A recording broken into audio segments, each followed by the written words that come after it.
எல்லாருக்கும் வணக்கம். இன்று வெளியாகியுள்ள HCL டெக் நிறுவனத்தின் ஜூன் காலாண்டு முடிவுகள் சந்தை எதிர்பார்ப்பை விட சற்று வலுவாக வந்துள்ளன. இதன் முக்கிய விவரங்களை முழுமையாக பார்க்கலாம். அதுக்கு முன்னாடி நம்ம சேனலை சப்ஸ்கிரைப் பண்ணிக்கோங்க. முதலில் FY27 கைடன்ஸில் எந்த ஒரு மாற்றமும் இல்லை. நிறுவனம் தனது FY27 வருவாய் வளர்ச்சி இலக்கை 1% முதல் 4% வரையும், EBIT மார்ஜினை 17.5% முதல் 18.5% வரையும் அப்படியே தக்க வைத்துள்ளது. அடுத்தது ப்ராஃபிட். Q1 நிகர லாபம் 20.3% உயர்ந்து 4624 கோடியாக பதிவாகியுள்ளது. இது சந்தை கணிப்பையும் தாண்டியுள்ளது. அடுத்ததாக ரெவென்யூ. செயல்பாட்டு வருவாய் ஆபரேட்டிங் ப்ராஃபிட் 14% உயர்ந்து 34,599 கோடியாக வந்துள்ளது. இதுவும் எதிர்பார்ப்பை விட சிறப்பாக உள்ளது. அடுத்து டாலர் ரெவென்யூ. டாலர் வருவாய் $3.65 பில்லியன் உள்ளது. மேலும் கான்ஸ்டன்ட் கரன்சி அடிப்படையில் வருவாய் சரிவு வெறும் 0.5% மட்டுமே.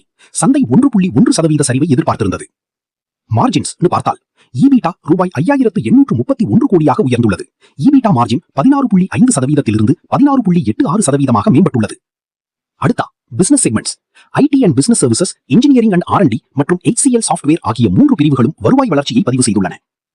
மிகப்பெரிய பாசிட்டிவாக பார்க்கப்படுவது இந்த காலாண்டில் $2.41 பில்லியன் மதிப்பிலான புதிய ஒப்பந்தங்களை HCL டெக் பெற்றுள்ளது. இது நிறுவனத்தின் வரலாற்றிலேயே மிகப்பெரிய நெட் நியூ புக்கிங்ஸ் ஆகும். அடுத்ததா AI பிசினஸ். அட்வான்ஸ்ட் AI வணிகம் வேகமாக வளர்ந்து வருகிறது. காலாண்டு அடிப்படையில் 10.6%, ஆண்டு அடிப்படையில் 62.1% வளர்ச்சியை பதிவு செய்துள்ளது. ஆனால் ஒரு கவலை, பணியாளர்கள் விலகல் விகிதம் 12.7% உயர்ந்துள்ளது.